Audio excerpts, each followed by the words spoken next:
Red the Werewolf Hunter. It's a movie. Let's chat about it.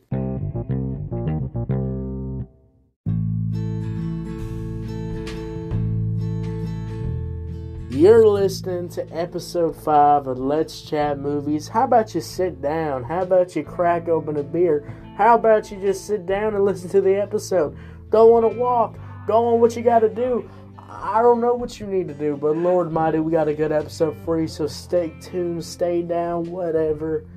Welcome to Let's Chat Movies. Today we got Red, the werewolf retelling of the famous Red Riding story tell time. I don't know what we're reviewing. We're reviewing a 2010 werewolf movie. It's got blood, it's got CGI, it's got all that kind of stuff. So sit down and let's start the episode. How y'all doing? Welcome to Let's Chat Movies. Welcome to the show. It's episode 5, the first season. We got a good show for you today because, well, I thought I was done watching werewolf movies, stopped doing werewolf reviews, I think we covered enough here, 2 werewolf movies that I've covered now in total. So, I was finished. I was done.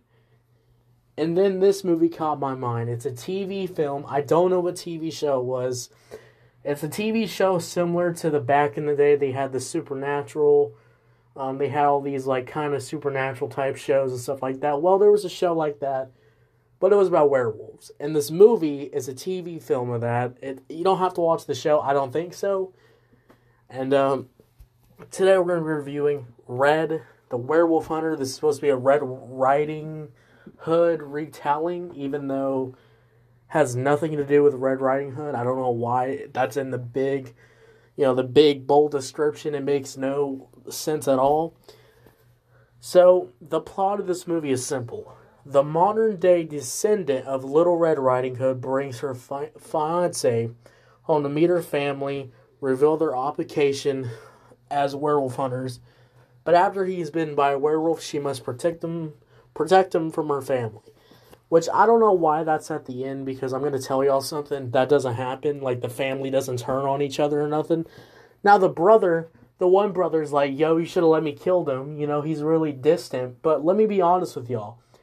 The ending of the synopsis is wrong. That does not happen. The guy gets bitten by the werewolf. He's fine. He just gets put in a cage. His family is perfectly chilled because it's revealed in the movie that they had a grandpa that got bitten by a werewolf and they turned him back. So I don't know what the synopsis was talking about, but that's wrong. It's just wrong. To be honest with you, it's just wrong. Now, background information here. The top actors in the film: Felicia Day, Kevin Smith. Background, directed by Sheldon Wilson. Now, I didn't go into knowing who Sheldon Wilson was. I just, hey, it had to be a Sheldon making this type of movie. I'm just saying. Now, I'm going to be honest, guys. This movie is nothing crazy. And, I'm going to be honest. I was kind of confused going throughout it. But, let's talk about it. Let's get into the next. Up next, we're going to be, going over all the facts. Then we're going to go over the whole movie. And then, stay tuned for Drinking with the Music Critic, episode 4. Well, yeah, episode 4 of Drinking with the Music Critic. That segment will be coming on after, too. So stay tuned. We got some good stuff coming up on Let's Chat Movies. So, I'll see y'all in a minute.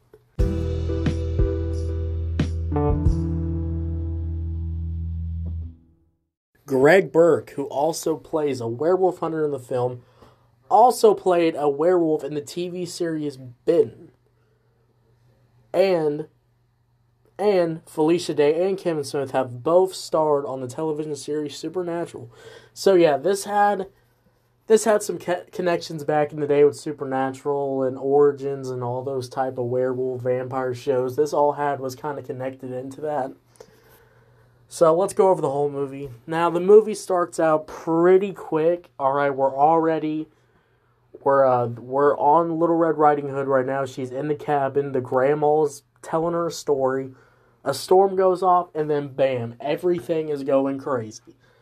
Alright, you already see a werewolf. Alright, you're going to see many werewolves, but this werewolf is breaking down the door, comes in, and the CGI of the werewolf looks really bad. So the CGI kind of just slaps her, and she just kind of ragdolls to the floor.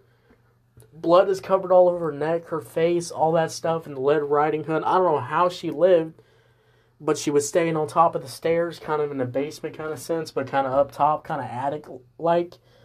Looking down the door, scared as heck, crying because Grandma just got freaking murked.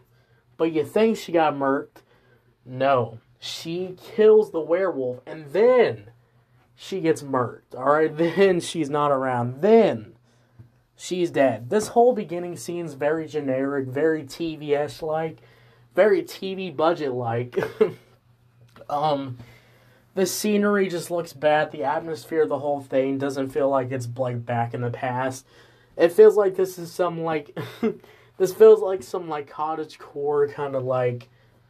It feels like that. It feels like somebody trying to get the aesthetic of this, but it's not the time period. All right, they didn't do a good job trying to make this feel realistic like the actual time period this fairy tale took place, or something like that. Now. Then we cut to a very long, drawn-out scene. It cuts back to the future, to the present, where her name is Red. All right, their whole family calls her Red. Even the boyfriend asks about like why y'all call her Red, and the brother's just like, yo, we got some family secrets, bro. You're just gonna want to know. You better watch out, bro. We got some family secrets already saying the family secrets, already giving hints that their family is not normal. So this whole long drawn out scene, Red is just has a little flashback, I guess you could say, have a little flashback to the past, have a little memory thing going on. And then she gets out of the car, she's looking around in this town, and she just has a gun on her, and she's just holding a gun out, and then her boyfriend appears and she tries to put it away. I feel like if I was the boyfriend, I would have saw you put the gun. Because she doesn't even try to hide it. She just slowly sort of slips the gun under her jeans. And it's just like, why does she even have a gun? Why does she even need a gun? Like, when she went out there was nobody out there to even alert her what's even happening. Like, I don't know what kind of crack they were smoking. Now, and then we get to the movie. Alright, they go in the car. She's like, honey, don't bring your phone, alright? Please keep work to yourself. Let's have a good chill day. I don't know why she's telling him that, because this is not a chill day event. Because he meets the family. The family's already being weird to him. And then a guy named... What was his name? I don't know. It's Gabriel. Gabriel's an old man, and he gets burned up and gets killed. And I guess he was the old werewolf clan protector. This new werewolf clan protector killed him. So already, shit is going down already. Like, I don't know what... I don't know what they were thinking, to be honest with you. Now... what also happens is this. Then the family's like, Red, we need it. Red's like, I have to tell him. And the grandma is just like, yep, leaves no choice. Tell him what's up. So they tell him what's up. He doesn't believe it, so he runs out to the forest, and then he meets the freaking werewolf clan guy. The werewolf clan guy tackles him and then bites him, and then he comes back, and then blah, blah, blah, blah. This movie is very cut and dry, very boring, very fast. The characters have, like, nothing to them, and then it just ends up, how can I say this? Basically, the boyfriend has some, like, heightened senses. He's got aimbot. He can just aimbot werewolves. And that's what eventually gets him caught, because a full moon comes and he turns into a werewolf, and then they electrocute him. It's very boring, very nothing. they try to give high stakes with the brother being, like, against them, but let me be honest. Let me be honest for you. It's just... I don't know what they were thinking. I'll tell you that. So then, now, this movie gets very formulaic that basically the clan guy is able to turn werewolves without the full moon needed. So there's a group of werewolves trying to kill them, blah, blah, blah. They get kidnapped, killed, boom. They kill the clan boss. The boyfriend does a little Michael Jackson at the end when, he's like, oh, I'm back to normal. We're out in the sun. And then, it's revealed he can turn into a werewolf anytime, too. And then the movie just ends. And, pretty boring, I'm not going to lie. Now, there was, like, a couple of kills. So, coming up next, Drinking with the Music Critic, the episode 4. So, that's going to be coming on next. And, well... Let's get to Drinking with the Music Critic right now.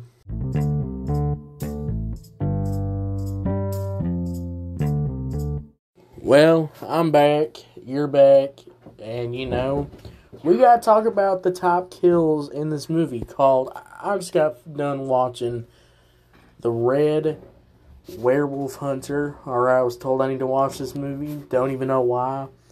Anyways... You know how we do it around here. Drinking with the Music Critic.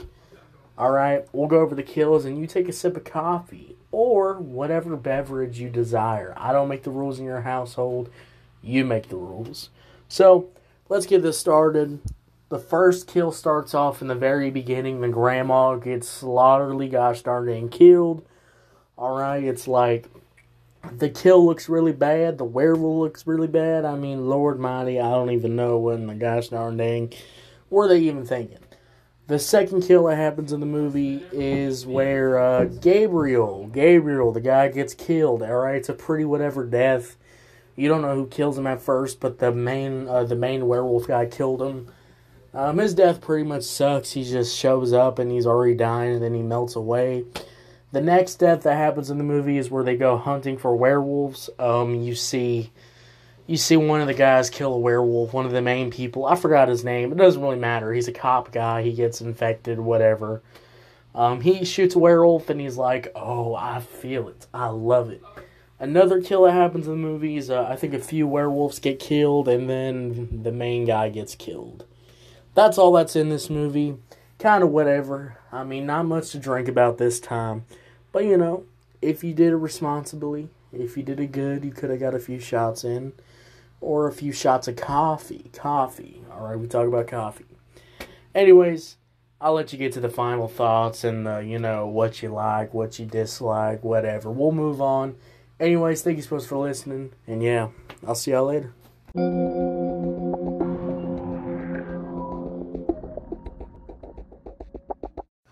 Alright, what I like, the weapons look really cool. Even if they look like they wouldn't do anything, I mean, even... Some of these weapons looked really dumb. Some of these weapons didn't look good at all, in my opinion. What I disliked, characters were dull. This wasn't a retelling of anything, too. The setting is terrible. I mean, the setting, the way the movie is shot just looks terrible.